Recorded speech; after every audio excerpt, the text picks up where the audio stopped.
So, good evening, everyone. Let's discuss today's 10 question, which are important for prelims 2021. Let's discuss with the first question. Which of the following diseases are spread by bats? So, bats के through spread होने वाली कौन कौन सी disease है और ये चार names है Nipah virus, Hendra virus, Marburg virus, rabies virus. Correct the correct choose the correct option from the code given below.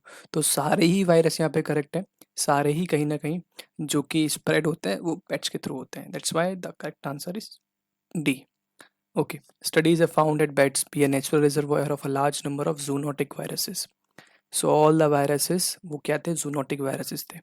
चाहे वो रेबीज हो, चाहे नीपा हो, चाहे हिंड्रा हो, चाहे मारबर्ग हो, तो सबका नेचुरल रिजर्वायर बोलते हैं किसको? बैट्स को. दैट्स वाई इसको बोल सकते हैं कि स्प्रेड हो सकता है किससे? हमारा बैट से. Researchers also believe that coronavirus also spread from bats in China, Wuhan. ये ऐसा रिसर्चर्स कह रहे हैं. ठीक है. Let's come to the second. Depsang plain often seen in the news is located in which of the following states. बिल्कुल देखो, UPSC के तरीके का क्वेश्चन है. लास्ट ईयर 2020 में सियाचिन ग्लेशियर की लोकेशन पूछी थी. ठीक है. तो अब यहाँ पे दीपसांग प्लेन पूछा है. दीपसांग प्लेन भी न्यूज़ में बहुत ज़्यादा रहा है because of India China conflict. Right. So यहाँ पे करेक्ट आंसर है ए, लद्दाख. क्योंकि इंडिया चाइना का बॉर्डर डिस्प्यूट कहाँ पे है? In the Ladakh region. Right. Let me show you in the image. See, this is the this is what deep sun playing here. So here's the issue of what the the conflict between India and China. It's a high altitude plain at the northwest portion of the disputed excision region of Kashmir, divided into India and China administrative by a line of actual control. So line of actual control between India and China. India controls the western portion of the plain as part of Ladakh. So western portion को India control करती है as a part Ladakh, whereas जो eastern portion है उसको control करता है China और India उसको claim करता है. मतलब ये जो region है ये China control करता है but India claim करता है it's our part of Ladakh. Right. Let's come to the next question. Question number 3. Consider the following locations hills. Right. So इसमें locations दी हुई है. इनको arrange करना है हमें west to east. So अगर देखें तो यहाँ पे ये है वेस्ट में सबसे वेस्टेस्ट पॉइंट नासिक के अंदर है. After that Maikal hills in the second position. At the third position is Ramgarh hills. Right. And at the fourth at the and in the eastern side Rajmahal hills. Right. So according to this the correct answer is 1 3 4 2. So if you know the maps, so you can easily answer these kind of questions. Right. See, in the Nasik, in the Chhattisgarh is Mekala range. Ramgarh is in Chhattisgarh, and Rajmar is very famous in Jharkhand. Right. Okay, let's come to the next question. Which of the following cases not related to conflict between fundamental rights and DPSP, directive principles? Golaknath case, Minerva Mill case, और Champakam दोरई Rajjan case. तो आप किसी गोलकनाथ और case और Minerva mills case को तो बोल सकते हो कि they are associated with fundamental rights and DPSP. लेकिन डाउट होगा शंकरी प्रसाद केस का भी आपने नाम सुना होगा, लेकिन चंपकम दोरई राजन केस जो ये इसका नाम नहीं सुना होगा. तो बेसिकली अगर आप सिर्फ ये याद रखें कि शंकरी प्रसाद केस फर्स्ट अमेंडमेंट से रिलेटेड था, first amendment of the constitution उससे रिलेटेड था, जिसमें राइट टू प्रॉपर्टी को क्या कहते हैं हटा दिया गया था. ठीक है, फंडामेंटल राइट से.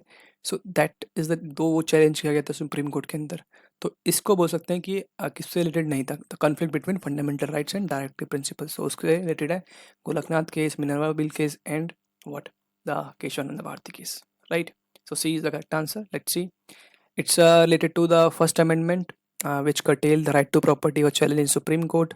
कोर्ट ने रूल किया पार्लियामेंट को अमेंड करने के लिए constitution under article 368 also included the power to amend fundamental rights. Champakam Dorairajan case of conflict between DPSP and fundamental rights later will prevail. Right. Parliament cannot take away or bridge any of the fundamental right which are sacrosanct in nature. In other words, fundamental rights cannot be amended for the implementations of DPSP. ये Gorakhnath case में बोला गया. Minerva mill case की बात करें, supreme court upheld the balance between fundamental rights and DPSP. They together constitute the core of commitment, the social revolution. The basic doctrine was evolved and applied. Right. Next question की बात करें, the term for question number 5. Consider the following statement related to this. Is question is related to forest area. So the forest cover refers करते हैं to all lands more than 1 hectare in area having a tree canopy density of more than 10%, and second is the term forest area refers to all the geographical areas recorded as forest in government records. So let's see the forest है accordingly forest area क्या होता है. So forest area is generally refers to all the geographical area recorded as forest in government records. That is forestry area. And there's a difference between forest area and the forest cover. What is forest cover? It refers to all lands more than 1 hectare in area and having a tree canopy density of more than 10%.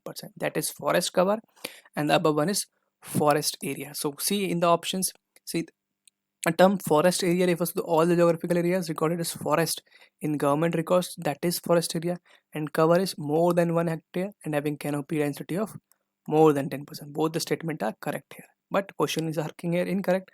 So the answer is D only, right? Let's come to the next question. A NASA mission named InSight is dedicated to what? NASA का जो mission InSight किससे related? So if you know, if you are regularly following the current affairs, so it is related to the Mars, right?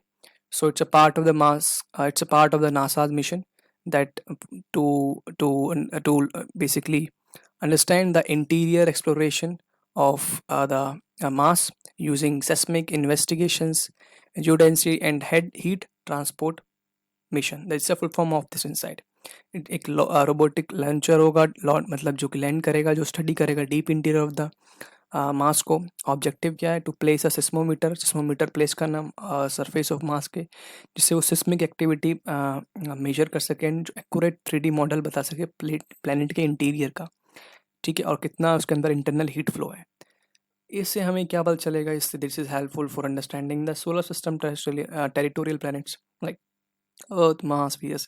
This is some of the objectives and aims of this InSight mission, right? Let's come to the next one. What is Capital Conservation Buffer, CCB? Recently news. It is mandatory capital that financial institutions are required to hold above minimum regulatory requirements, right? Second, it is designed to reduce the pro-cyclic nature of lending. तो यहाँ पे अगर capital conservation buffer की बात करें तो कहीं ना कहीं एक मैंडेटरी कैपिटल है जो कि फाइनेंशियल इंस्टीट्यूशन को रिक्वायर्ड होती है होल्ड करना above minimum regulatory requirement. Minimum जो रेगुलेटरी रिक्वायरमेंट्स उससे अबव इनको होल्ड करना पड़ता है. ये डिज़ाइन किया गया है जिससे कि pro cyclic nature of landing, जो एक के बाद एक दोबारा उन पे लोन देते हैं, प्रो साइक्लिक लोन देते हैं, नेचर ऑफ लैंडिंग उसको रिड्यूस कर सके, ठीक है, उसको उसकी उसकी अकाउंटेबिलिटी उसको सही से रेगुलेट कर सके. सो यहाँ पे दोनों ही स्टेटमेंट ठीक है, right. Let's it's a mandatory by the RBI capital debt financial institutions are required to hold on the buffer stock to fight NPS. According to this norm financial institutions को 2.5% of the जो buffer है उसको as a risk weighted asset रखना पड़ेगा. That means कि इससे क्या होगा? रिस्क वेटेड एसेट रखेंगे तो जो लोन देने की वजह से रेगुलरली प्रोसाइक्लिक लेंडिंग की वजह से जो एनपीए का इशू आता है वो उसको उसमें रिडक्शन आएगा ताकि जो बैंक की जो बैलेंस शीट है वो थोड़ी बैलेंस्ड हो पाए, right? Let's see the next question. Which of the following is or are the eligible participants in credit default swap? Commercial bank, mutual funds, insurance company. तो करेंसी क्रेडिट डिफॉल्ट स्वैप कौन कौन कर सकता है, कौन कौन एलिजिबल है? तो यहाँ पे तीनों ही जो ऑप्शंस हैं वो करेक्ट हैं. तीनों ही कमर्शियल बैंक भी, म्यूचुअल फंड्स भी, इंश्योरेंस कंपनी भी, तीनों ही एलिजिबल है. लेट्स सी और कौन एलिजिबल है. Primary dealers and NBFCs, they are also the eligible for this. It's a credit direct and derivative transaction which the parties enter into agreement. And since 2001 it is operation में. It is only launched in corporate bonds. ये सिर्फ corporate bond में launch है. That is credit default swap. सब अगर आप corporate bond purchase करेंगे in that only ये credit default swap अभी इस समय available है, right? अगर बात करें next question की, which of the following institution provide direct credit assistance to rural population? Indian post payment banks, regional rural banks, commercial banks, NABARD. अगर आप स्टेटमेंट को ध्यान से नहीं पढ़ेंगे तो एक बहुत बड़ी गलती कर सकते हैं. यहाँ पे बोलते हैं डायरेक्ट असिस्टेंस. तो अगर यहाँ नाबार्ड को देखेंगे तो नाबार्ड कोई डायरेक्ट असिस्टेंस प्रोवाइड नहीं करता है, but it provide loans to regional rural banks, ठीक है. तो एक तरीके से बोलते हैं कि एग्रीकल्चर के लिए स्पेशली एक नाबार्ड बैंक बनाया गया है. तो ये डायरेक्टली किसी पब्लिक को या डायरेक्टली फार्मर्स को लैंड नहीं करता है, बट ये लैंड करता है जो स्मॉल स्मॉल बैंक्स हैं, ठीक है, स्मॉल फाइनेंशियल प्रोवाइडर्स हैं, रीजनल रूरल बैंक्स हैं, उनको ये लैंड करता है. तो डी अगर हम एलिमिनेट करते हैं तो डी सो यहाँ पे ए बी सी तो करेक्ट आंसर इज सी है, राइट। नेक्स्ट लास्ट क्वेश्चन है आज का, उसके बाद कर लेते हैं which what are the different categories under priority sector lending. कौन कौन सी कैटेगरीज हैं प्रायोरिटी सेक्टर, मतलब कि हर बैंक को 40% अपना प्रायोरिटी सेक्टर को लेंड करना पड़ेगा, जो कि स्पेशली किसी मतलब कमर्शियल बैंक हो चाहे कोई भी, सबको 40% एटलीस्ट करना पड़ेगा। तो यहाँ पे अगर ऑप्शन दिए renewable energy, housing, export credit, agriculture, तो सारे ही वो प्रायोरिटी सेक्टर है जहाँ पे बैंक लोन दे सकता है, ठीक है। तो hence all of the above, T is correct.